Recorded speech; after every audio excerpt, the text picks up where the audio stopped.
শুধুমাত্র 1 কাপ সুজি আর 1 কাপ গমের আটা দিয়ে তৈরি করে নিতে পারেন এমন সুন্দর মজার নাস্তা, যেটা বিকালে চায়ের সাথে একদম জমে যাবে। আর চাইলে চাট হিসাবেও ব্যবহার করে খেতে পারেন। তো চলুন দেখে নেওয়া যাক আমি এই মজার নাস্তাটাকে কিভাবে তৈরি করেছি। নমস্কার বন্ধুরা, সরস্বতী কুকিং চ্যানেলে আপনাদের সবার স্বাগত। দেখুন, এখানে আমি একটা মিক্সিং বোল নিয়ে নিয়েছি।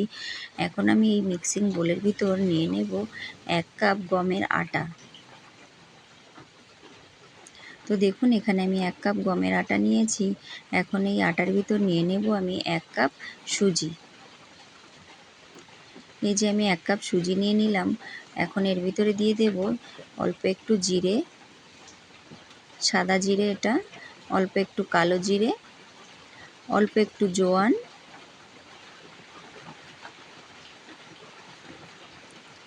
আর দিয়ে দেব অল্প একটু লবণ। তো সমস্ত কিছু দিয়ে আমি ভালো করে মিশিয়ে নেব।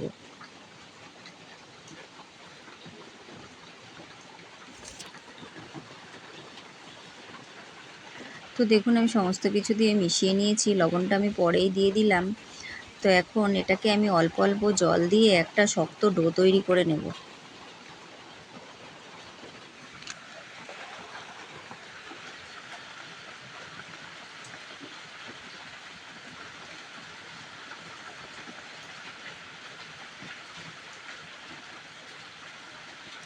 ডোটা কিন্তু শক্ত করেই করতে হবে, নরম করে করলে কিন্তু হবে না, কিংবা সফট ডো তৈরি করলেও হবে না।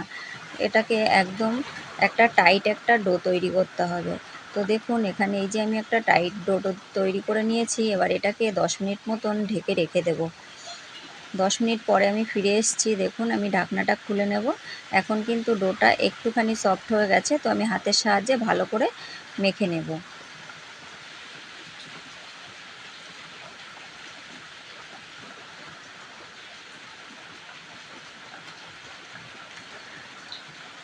তো দেখুন, আমি হাতের সাহায্যে ভালো করে মেখে নিয়েছি। এবার এই ডোটা থেকে আমি ছোট ছোট লেচি কেটে নেব।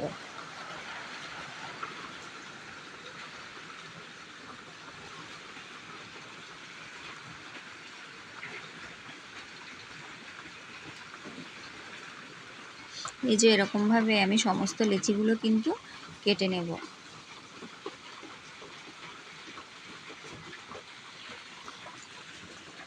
এবার এটাকে আমি সাইড করে সরিয়ে রেখে দেব আর নিয়ে নেব চাটু বেলান। তো দেখুন, এখানে আমি চাটু বেলান নিয়ে নিয়েছি। এবার এখান থেকে একটা ডো নিয়ে আমি ভালো করে একটা রুটির আকার তৈরি করে নেব।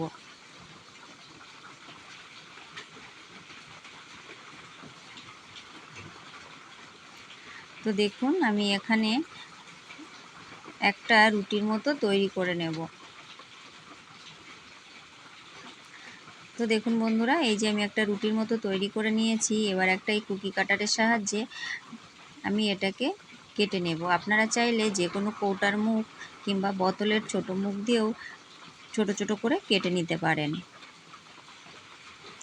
তো দেখুন, আমি সমস্তগুলো কেটে নিয়েছি। এবার এগুলোকে আমি উঠিয়ে নেব।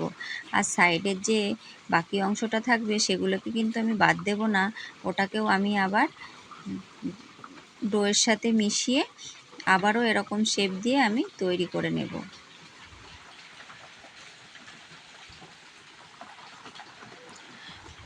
তো দেখুন, সমস্তগুলো কিন্তু আমি এরকমভাবেই বানিয়ে নেব।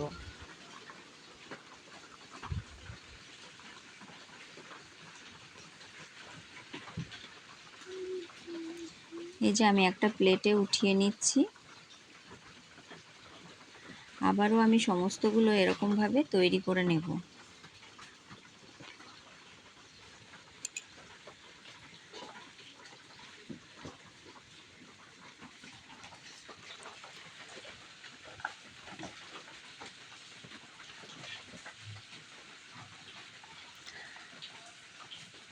তো বন্ধুরা, এই নাস্তাটা খেতে কিন্তু ভীষণই মজার।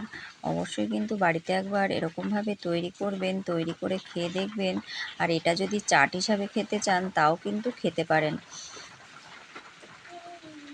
তো দেখুন, এই যে আমি সমস্তগুলো তৈরি করে নিয়েছি। চলুন এবার এগুলোকে ভেজে নিই। আমি উনানে একটা কড়াই বসিয়ে দিয়েছি। কড়াইয়ের ভিতর দিয়ে দেব আমি রিফাইন তেল।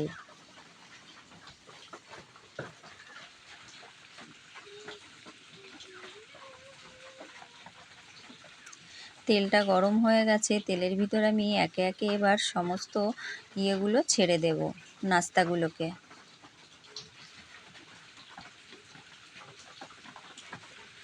তো দেখুন এগুলোকে আমি একটু নেড়েচেড়ে ভেজে নেব, আর এগুলো তেলের ভিতরে দেওয়ার সাথে সাথে কিন্তু এগুলো একটু ফুলে ফুলে উঠবে, আর দেখতে কিন্তু খুবই সুন্দর লাগছে দেখুন। তো এরকমভাবে কিন্তু আমি সমস্তগুলো ভেজে নেব।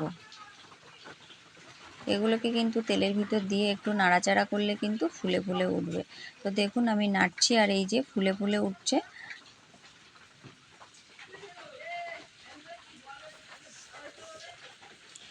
তো দেখুন এই যে আমি ভেজে নিয়েছি, এবার এগুলোকে আমি উঠিয়ে নেব।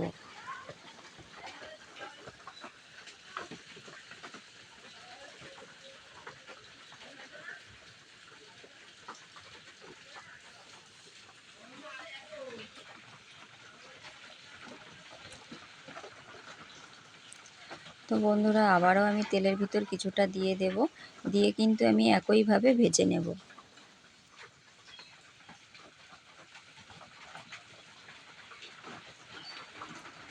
তো দেখুন এগুলো কিন্তু আমার ভাজা হয়ে গেছে, এবার এগুলোকে আমি তুলে নেব, একইভাবে সমস্তগুলো আমি ভেজে নেব।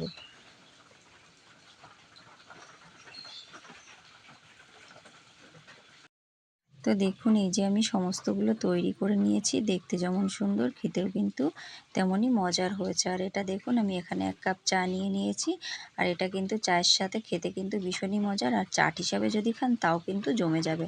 তো বিকালে 1 কাপ চায়ের সাথে এরকম নাস্তা ভীষণই মজার হয়। তো অবশ্যই একবার তৈরি করুন, তৈরি করে খেয়ে দেখুন, আর রেসিপি ভালো লাগলে লাইক কমেন্ট শেয়ার করবেন, আর প্লিজ চ্যানেলটিকে সাবস্ক্রাইব করে আমার পাশে থাকবেন। তো দেখুন বন্ধুরা ভীষণই মুচমুচে তৈরি হয়েছে।